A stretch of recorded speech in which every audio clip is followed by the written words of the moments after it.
YouTube Nation, and welcome back for yet another top 10 list. This time around, we are going to look at the top 10, in my opinion, WWF superstars of the 1980s. So we're going 1980 to 1989. That's the superstar gamut that we're going. We're going to top 10. These are mine. Kind of what they meant to me as a kid and stuff like that.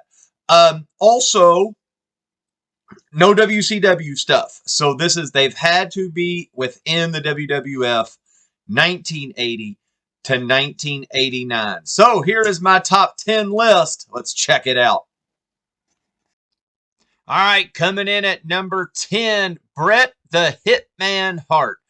Bret Hart had held championships in 5 decades from the 70s to the 2010s, with a total of 32 belts held throughout his career.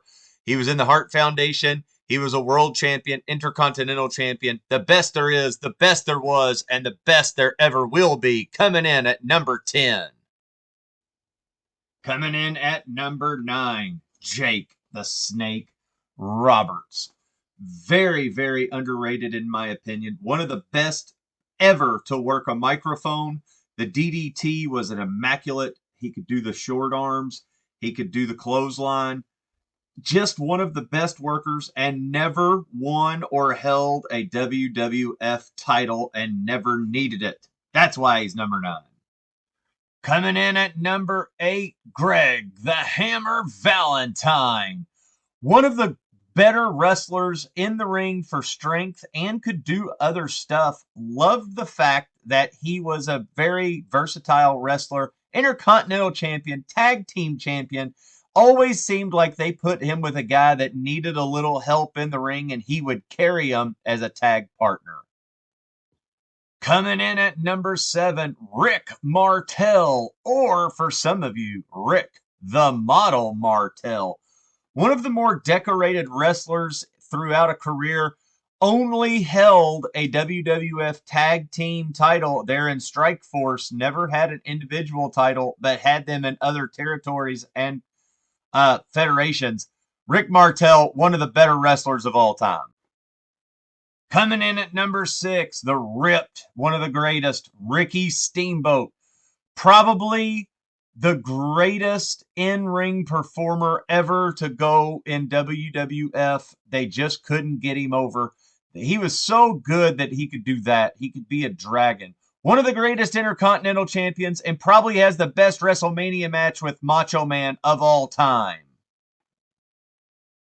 Coming in at number 5, the big man himself, Andre the Giant. Other than Hulk Hogan, Ric Flair, all big names. Andre, if he would have lived longer, would probably be the most decorated WWE wrestler and wrestler of all time. When one of the good guys had to go in, they had to chop down the Giant. He was gracious enough to do it. Even in the cool years with the Heenan family, he held on for a lot. Coming in at number 4, Hot Rod Roddy Piper. Behind Jake, he's the best person to ever hold a mic, in my opinion.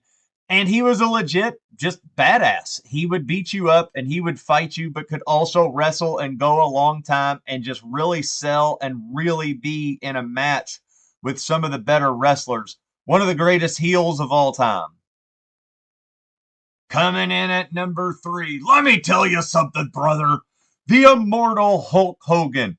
Yes, he's not the greatest wrestler of all time, but this is entertainment, and he is maybe the most entertaining wrestler of all time. Everybody wanted to rip their shirt. Everybody said their prayers and ate their vitamins, and everybody cried when he lost titles. He is the immortal Hulk Hogan. Coming in at number 2, the second best wrestler of the 80s, and I'm talking about technical-wise and just a pure athlete, Mr. Perfect. Really not anything he couldn't do. He was one of the best intercontinental champions of all time, was a bruiser, was a technician, could do stuff off the middle rope, and just was great on the mic. He's all around just a stud, which, who could be number 1? Coming in at number 1, in my opinion, the greatest wrestler of all time, Not even in the 80s. It's all time. World champ, Intercontinental champ, Macho Man Randy Savage. Everybody imitated his voice. Everybody wanted to look like him. Everybody wanted to do exactly what he could do. He had the talk. He could walk the walk. To me, the greatest of all time from the 80s, Macho Man Randy Savage. Hope you've enjoyed this top 10. I hope you'll subscribe, give a like, ring the bell, comment. More WWF stuff to come.